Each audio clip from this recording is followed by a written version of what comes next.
समय बहुत ही कम बचा हुआ है। एससी प्री स्टार्ट हो जाएगा एग्जाम 28 मई 2023 को।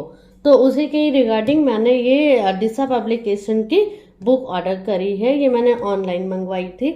तो समय की चीज़ों को समझते हुए जितनी जल्दी हो सकती है उतना जल्दी हम लोग, हमारे पास सिर्फ और सिर्फ आज की डेट से देखें तो सिर्फ 1 महीना बचा है।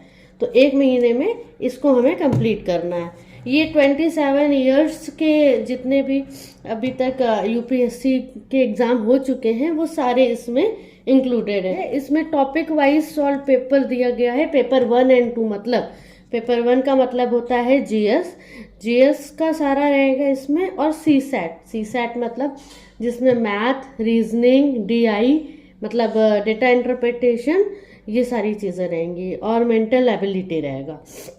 इसमें सारी चीज़ें एनालिटिकल अप्रोच से दी हुई हैं। बहुत ही आराम से इसको अगर आपने बहुत अच्छे से प्रिपरेशन करी है और अगर आप इसको सॉल्व कर लेते हैं तो आपको बेसिक आइडिया मिल जाएगा कि किस तरीके से यूपीएससी प्री में एग्ज़ाम पूछती है। तो इसमें सी सैट भी बहुत अच्छे से एनालाइज किया हुआ है। सी सैट हमारा स्टार्ट हुआ था 2013 से। तो 2013 से लेकर के 2021 तक की इस बुक में है। और अगर आप अपडेटेड वर्जन चाहते हैं तो उसमें 22 का भी आपको मिल जाएगा, 1 साल का। और इसमें टोटल 100% ऑथेंटिकेशन, डिटेल्ड सॉल्यूशन, सारी चीज़ें क्वेश्चन के साथ सॉल्यूशन भी है। अगर सपोज आपको कोई क्वेश्चन नहीं आ रहा है तो आपको इधर उधर नहीं देखना है, बुक में ही आपको सॉल्यूशन मिलेगा।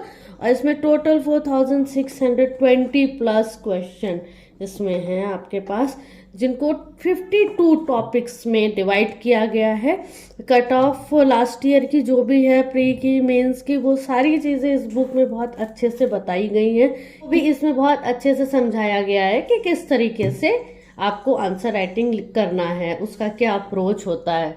तो वो एमसीक्यू का सॉल्यूशन जो उन्होंने दिया है, आंसर दिया है, उसका सोर्स उन्होंने कहाँ से लिया है वो भी इन्होंने इसमें बताया है, ताकि आप उसको और भी ब्रॉड तरीके से पढ़ना चाहते हैं, रिवीजन करना चाहते हैं, या पर्टिकुलर आपका टॉपिक वो तैयार नहीं है तो आप इसमें कर सकते हैं। तो इसको हम लोग देखते हैं कि इसमें क्या क्या चीज़ें दी गई हैं। पिछले 28 ईयर्स के आपको टॉपिक वाइज ऐसे पेपर भी है। अगर इसका आप और दूसरा बुक भी लेते हैं तो इसमें इस तरीके से आप देखिए, इसमें सारी चीज़ें टॉपिक वाइज बहुत अच्छे से बताई हैं, बहुत अच्छे से। कि हिस्ट्री में history of India, ancient history, medieval history है and modern history, topic wise अलग अलग करके इसमें पेज नंबर के अकॉर्डिंग दिया है। कि अगर आपको पहले एंशिएंट नहीं, पहले आपको मॉडर्न करने का मन है तो आप उस अकॉर्डिंग सीधे पेज देख करके गो थ्रू हो सकते। फिर ज्योग्राफी भी टॉपिक वाइज डिसाइड करके फिर आपका एमसीक्यू कराया गया। ऐसे आपका इंडियन पॉलिटी एंड गवर्नेंस है and economics and social development में अलग अलग टॉपिक को डिवाइड कर दिया गया है। पेजेस के अकॉर्डिंग भी बताया गया है कि आप जरूरी नहीं है कि पूरा टॉपिक को आप डायरेक्टली सारे क्वेश्चन करें। सपोज आपका इसमें poverty, planning, financial and economics, ये टॉपिक बहुत अच्छे से तैयार है, आप इसका सिर्फ देना चाहते हैं, इसके ऊपर वाला टॉपिक में अभी आपको कमी है, आप रिवीजन करना चाहते हैं, तो आप इसको आराम से पहले इस टॉपिक का दे सकते हैं अपने अकॉर्डिंग। जो आपका टॉपिक बहुत अच्छे से रेडी है वो आप उस अकॉर्डिंग दे सकते हैं। ऐसा नहीं इकोनॉमिक का टॉपिक है तो कंप्लीट इकोनॉमिक एक ही बार में एमसीक्यू में आएगी। तो ये बहुत ही अच्छी चीज़ लगी मुझे इस बुक की। जनरल साइंस एंड इकोलॉजी में भी फिजिक्स, केमिस्ट्री, बायो, अब किसी का फिजिक्स अच्छा नहीं है तो वो इससे पढ़ भी सकते। एमसीक्यू का जो आंसर है उन्होंने कहाँ से रेफरेंस लिया है उस आंसर को देने में, तो आप अच्छे से पढ़ सकते हैं।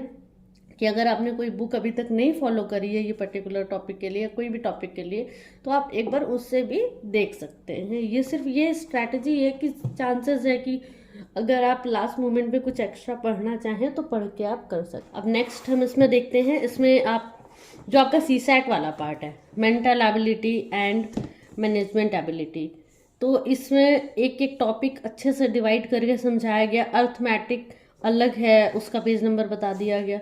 Geometry and mensuration, permutation, combination and probability है।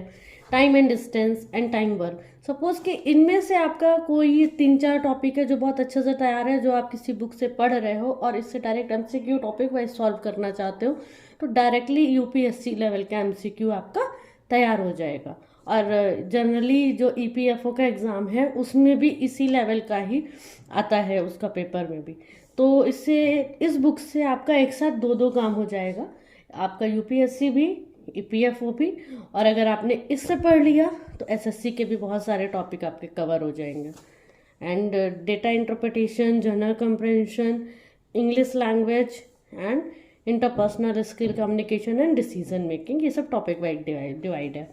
फिर जनरल नॉलेज आता है आपका, जिसमें वर्ल्ड फिनोमिना, इंडियन है एंड स्पोर्ट्स एंड गेम है, तो ये भी आप देख लीजिएगा। इसमें करंट अफेयर्स जितना है, international, national, sports end game.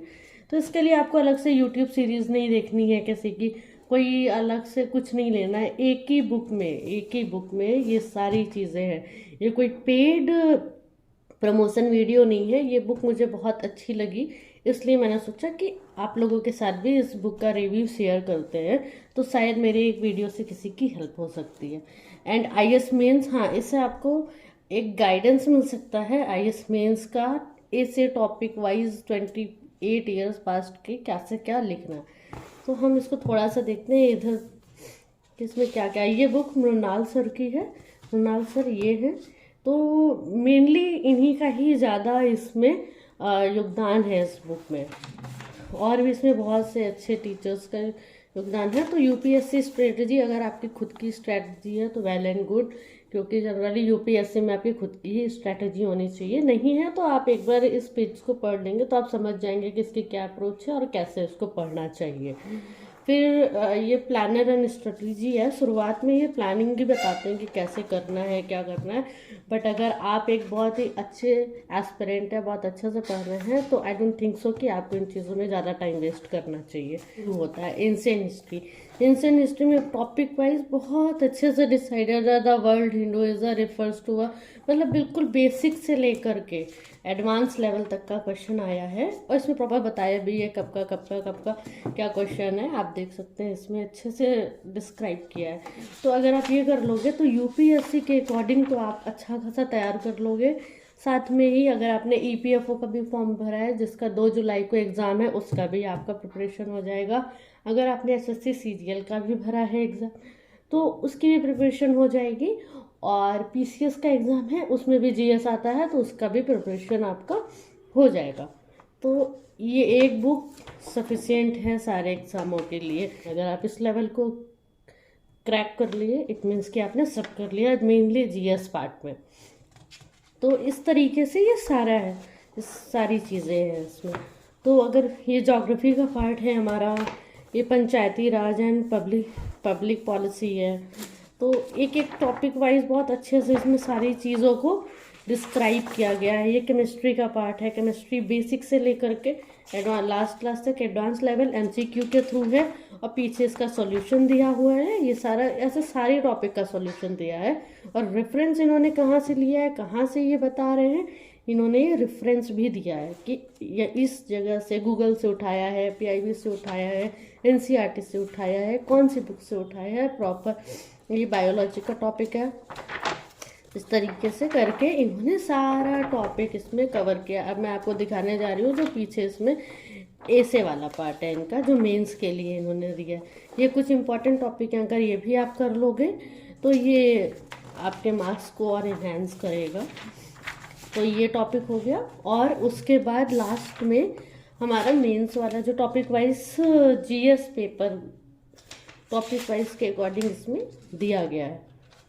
ये मेंस ऐसे राइटिंग स्ट्रैटेजी कैसी है, पहले ये आपको बताएंगे, कैसे क्या आता है वो बताएंगे, और फिर इसमें सारी चीज़ें ग्राफ में दी हुई हैं कि कब कौन सा टॉपिक आया, कम आया, ज़्यादा आया, कैसी स्ट्रैटेजी होनी चाहिए। और इधर कुछ क्वेश्चंस हैं जिनकी केस स्टडी है, आंसर राइटिंग है। तो आई थिंक ये बुक आपके पास इस टाइम पे ज़रूर होनी चाहिए जब एग्ज़ाम के 1 महीने या 2 महीने बचे हों। अगर वीडियो अच्छा लगा हो तो प्लीज़ लाइक करिए, कमेंट करिए एंड सब्सक्राइब करिए। Thank you for watching.